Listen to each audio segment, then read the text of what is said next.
Hey guys, my name is Dan and welcome back to the channel. Today we're going to be talking about the massive game, the North London Derby, the first one of the season, and obviously it was away at the Tottenham Hotspur Stadium. And it was a massive game, obviously after the international break. Before that, we kind of dropped points against Brighton in a very controversial game. So it's important that we, get a little bit of a bounce back and start getting back to winning ways. Obviously, Man City are winning games for fun right now. Newcastle are up there as well. Liverpool doing half decent as well, even though they somehow managed to lose against Forest. But it was a massive game. Obviously, it's always a massive game, North London Derby, especially away from home. We've had a good run over there over the last couple of seasons, and it was a tough game. It's always a tough game anyway, but obviously we don't have any of our starting midfielders right now. Odegaard got injured in the international break, which is absolutely terrible. I think he's out for I think at least 2 or 3 more games.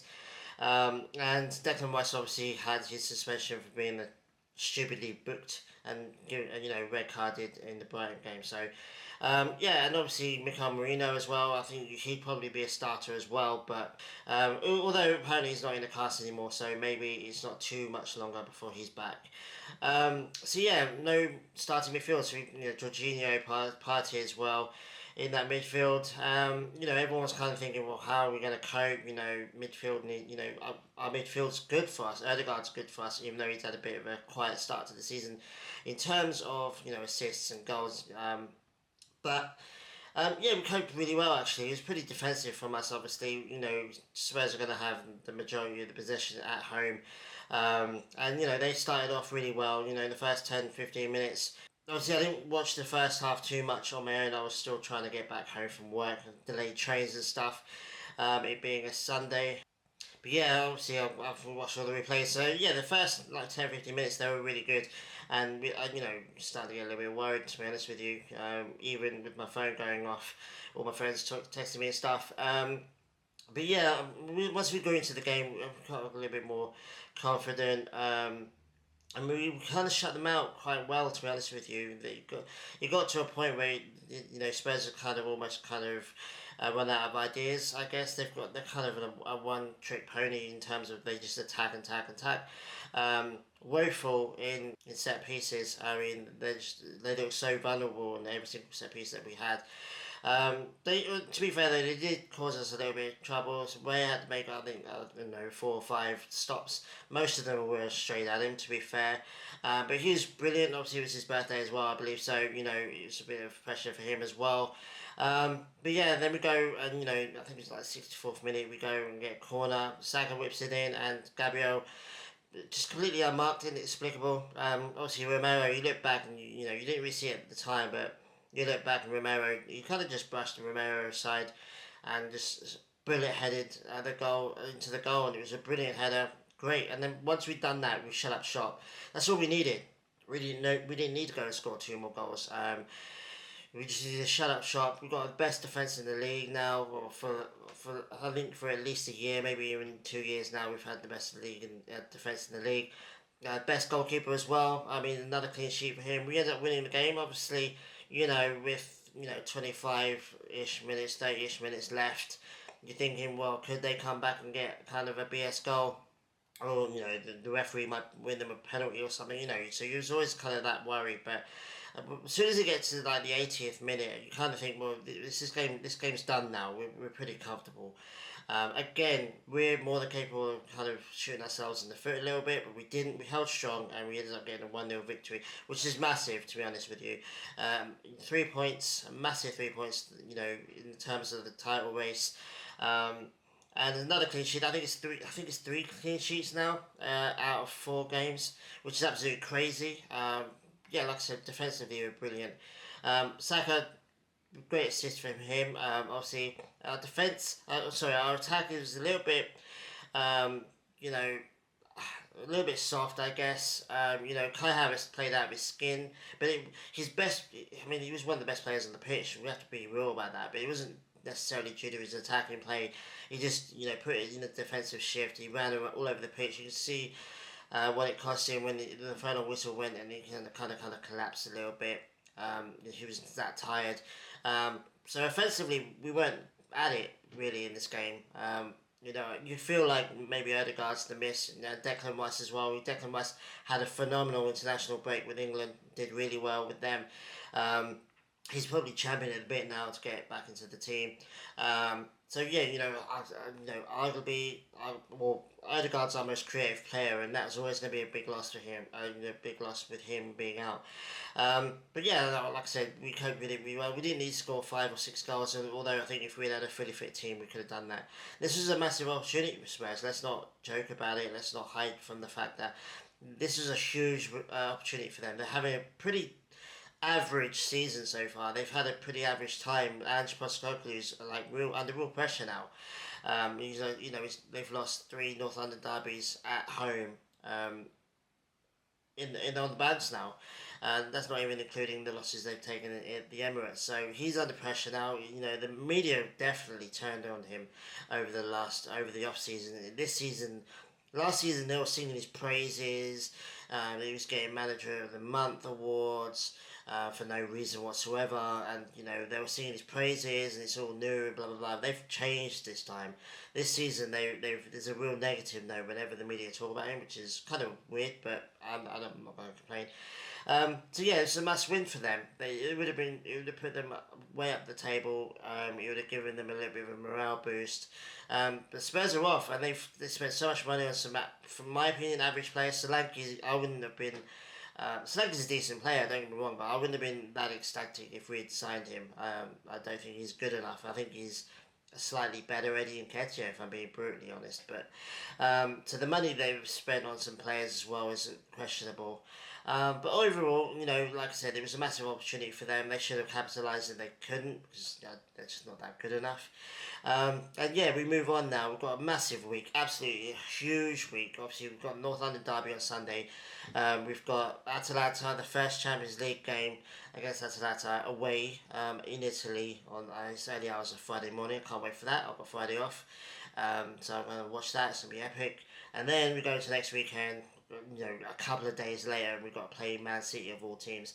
Like I said, massive week. Man City are flying right now. It's going to be really difficult to see if we can get anything from this game.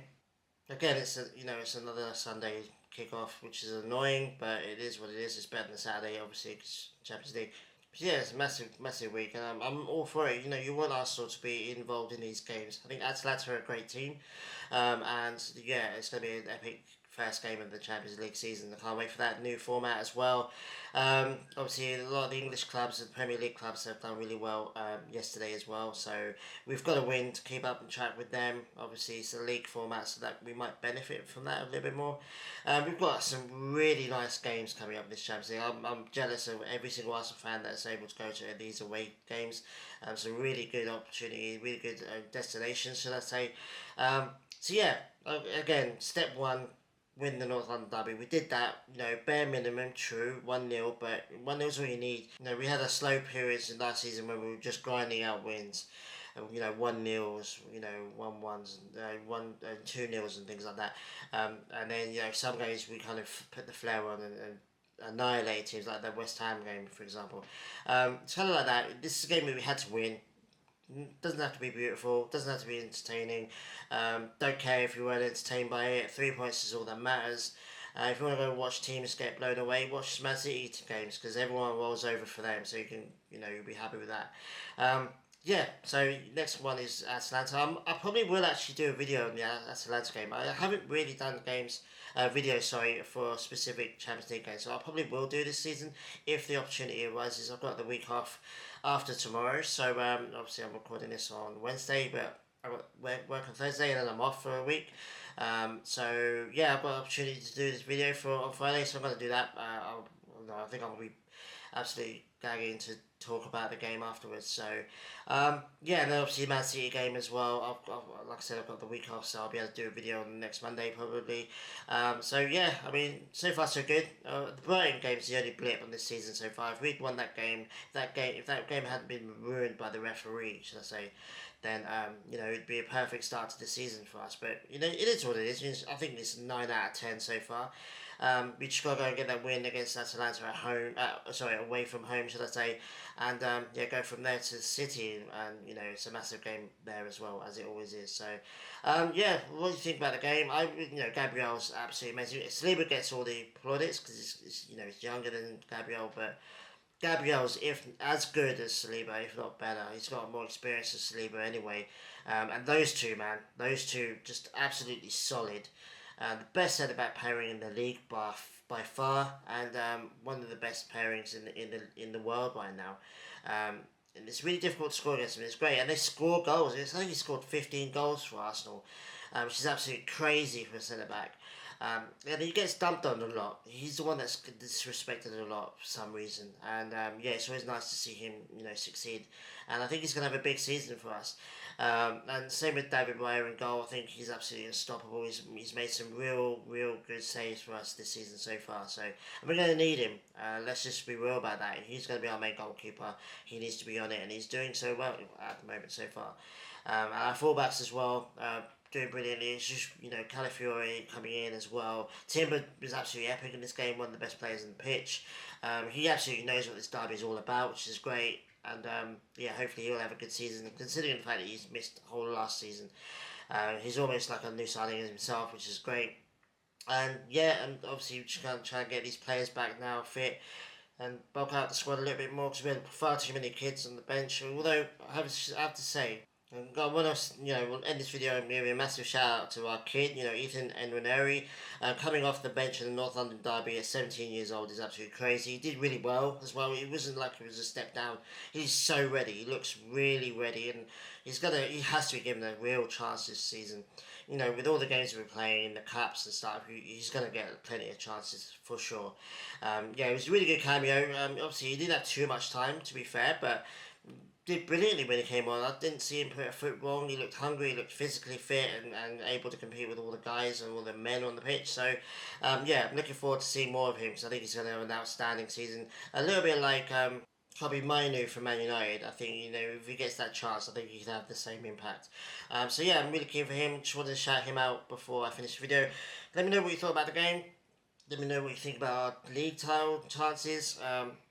I don't think we've given up on it yet. We're only 2 points behind City right now, so yeah, still everything to play for. City are going to drop points at some point. They have to. They always do. At the moment, they've had a fairly kind fixture list. But yeah, this game's going to be epic, and the weekend, hopefully we can get 3 points from them and game on from there. But we'll have to wait and see. Yeah, let me know what you think about our season, and let me know what you think about the Champions League as well. Do you think we have a real chance at winning that? It would be really cool to see how far we can get in this new format. So, yeah, take it easy, guys. I'll see you guys very soon. Obviously, I'll see you guys probably Friday. So, for the Champions League game. So, yeah, take it easy. Enjoy the rest of your, midweek, I guess. And I'll see you guys in a couple of days for that. So, yeah, take it easy, guys. See you soon. Adios.